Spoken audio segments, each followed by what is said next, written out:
One of the most common questions I get when I'm teaching workshop or that I receive via email is, why are my images not sharper? I just bought this camera and this lens and I was expecting better results, more details in the feathers and so on. And I completely understand that this can be quite frustrating. So I thought in this video here I want to share with you 10 tips that can help you to get sharper images, and I try to make 10 tips that are really basically independent of the equipment that you use, so you can apply this whether you have an entry-level camera and entry-level lens or a really expensive professional super telephoto lens.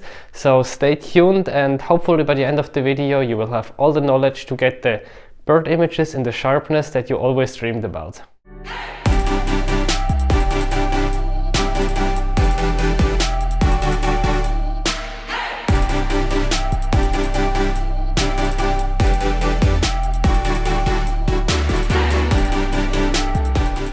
In many cases, the reason why the image is not sharp is because there was some sort of issue with the autofocus, or basically the wrong settings were used. And first I want to talk a bit about the focusing method.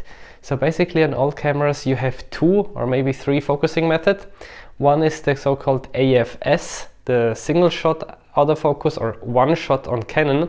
And what this does is basically when you half press a shutter button, the camera acquires focus, and as long as you keep the shutter button half pressed, the focus stays where it is, and if you move the camera around, it's not readjusting the focus, which can be nice for landscapes, maybe for portraits, for all the things where your subject is not moving.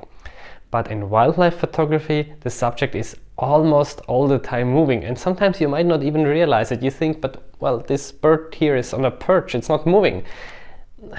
Mostly I have the feeling, yes, it's still moving, it's just turning the head a tiny bit. And if we shoot with these long telephoto lenses, we have a quite shallow depth of field, so even a tiny movement of the head may already cause the image to be blurry in this case. So what can we do about that? Basically just switch from the single shot autofocus to the continuous autofocus. On Sony, Nikon, etc. this is called AFC, and on Canon this is the AI servo. And I always use this focusing method for my bird pictures. I just feel it's way more safe. It's just readjusting the focus all the time, so as soon as the bird moves, the camera basically tracks it. As I just mentioned before, some cameras have a third setting. This is the automatic, so AFA or AI focus on Canon, and I would really recommend not using this. It's one where the camera decides based on the situation what focus method to use. I'm not a big fan of like giving away control to the camera. Just put it in AI servo and you should be good. Let's stick for the autofocus for a while. We just said now that the camera should continuously adjust the autofocus, but the next thing, which is basically equally important, is to tell the camera where exactly it should focus. And there are different methods. Depending on the situation, you might want to use a different one. The classical approach is basically to select a single point autofocus, so really one point of the autofocus, and then with the joystick, for example, you can just move this point to the eye or the head of the bird or whichever animal you are taking pictures of, and then the camera will just focus there. And of course, if the animal starts moving, you might need to readjust the location here, or you pan with the camera with it. And always make sure that you select the focus point where you want the camera to take to focus, because usually we don't want to say the camera, oh, just focus wherever you think it's best. This is in most cases not a good idea. Even though I need to say now with the mirrorless cameras this has changed quite dramatically. The ones that have animal eye detection autofocus do a really good job, but this is something for another video. So as a starting point, I would always make sure that you know how to use the single point AF, how to position it on the bird's head, and then you can still try how the eye autofocus is working. But if it's not working, it's nice to know to what you can come back to. That's basically how I operate the camera all the time. Another thing that can cause blurry images is if the shutter speed is just too long and the subject is moving a bit faster. This can be a flying bird. For example, if you have a flying bird, let's say a seagull, a duck, even worse a songbird, they're flying quite quickly through the picture.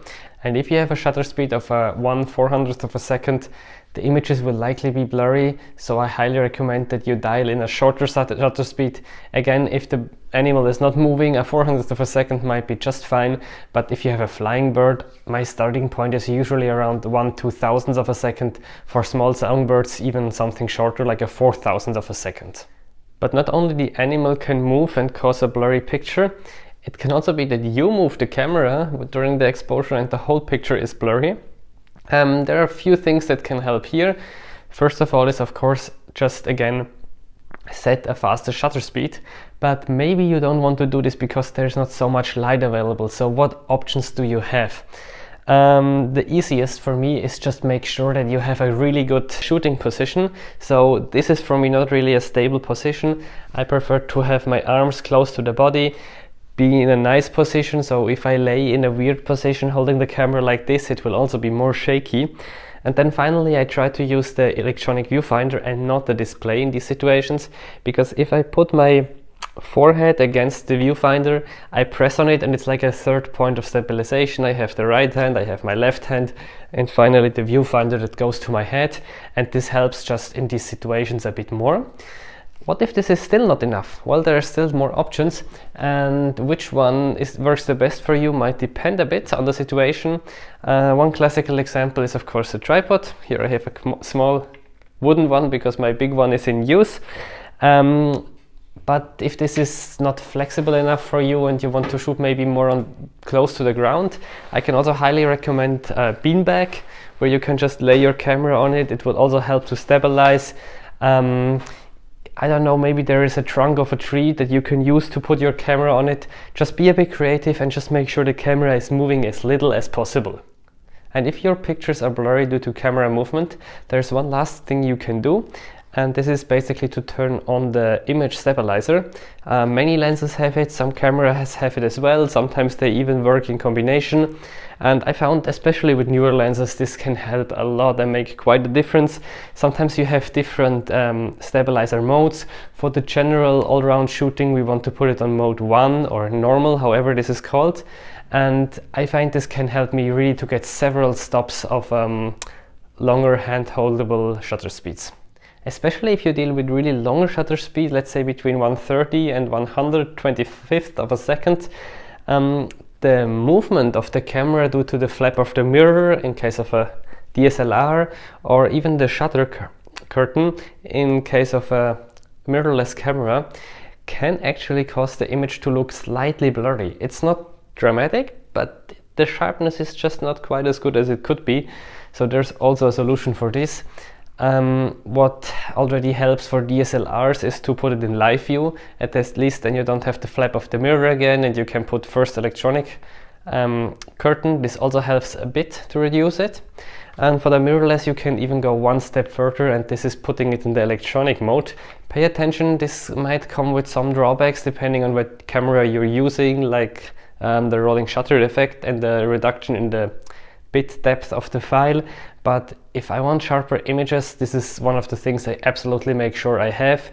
Again, this is really for slower shutter speed, not for a 320th of a second, but rather something a 60th, 80th of a second. Sometimes it's not the camera settings, it can just be the environment that is not allowing you to take sharp images. It can be quite some haze, there can be heat distortion and so on. And in these situations it's a bit tricky. You might need to get creative, put the bird a bit smaller into the picture. If the situation allows, get closer. I made a whole other video about heat distortion and how to deal with it. I will link it below. But this is something you should also consider. This could be limiting, so always check a bit the environmental conditions as well. In many cases where people are not happy with the sharpness and amount of detail in their images, when they show the images to me, they zoom in a lot. I mean, like at least 1 to 1. And I think there it's also just important to keep your expectations realistically. Even with the best glass, if you zoom in a lot, you will not have as many details as if you already have the bird quite big in the picture from the beginning. So here my tip is just, if you can, get closer. Maybe if you have, let's say you have 100 to 400 millimeter lens, shoot it at 400mm if you want to have as many details as possible, and don't shoot it at, let's say, 200 and crop in post. This will just automatically lead to a reduction in detail. Tip number 10 is one that can help in many of the situations we talked about before, and this is just to always shoot in continuous mode. I'm not talking about the autofocus, but more that you don't take a single picture, but just take already 4 or 5 or maybe even 10. Let's take the example of the autofocus. Maybe sometimes, even though you have the correct settings, the autofocus misses the picture a tiny bit. It will most likely not miss it on all 10 pictures, maybe just on 1 or 2. Before maybe you shake a bit with the camera, but if you take 10 pictures, the chances that one of them is completely tag sharp is just way higher, and you can still delete the pictures afterwards on the computer. It takes a bit of time, but I rather invest this time and know that I can go home and I'm pretty sure I have a few sharp images in my camera in some critical light situations than just taking only one picture and maybe it's sharp, maybe it's a bit blurry. So if I counted correctly, this should have been 10 tips about how you can get sharper images. I hope they were helpful for you. I also need to say they help you to get sharper images. Of course, if you should compare a camera lens combination that costs $1,000 to one that costs like $20,000, there will still be differences, but it's more that you can get the most of the equipment you have. If you have more tips, please just share them in the comments so that everybody who watches the video can profit from these tips as well. And if you liked the video, I would also highly appreciate if you could give it a thumbs up and subscribe to the channel, because there will be many more videos coming in the next weeks and months, and would be a pity to miss them, wouldn't it?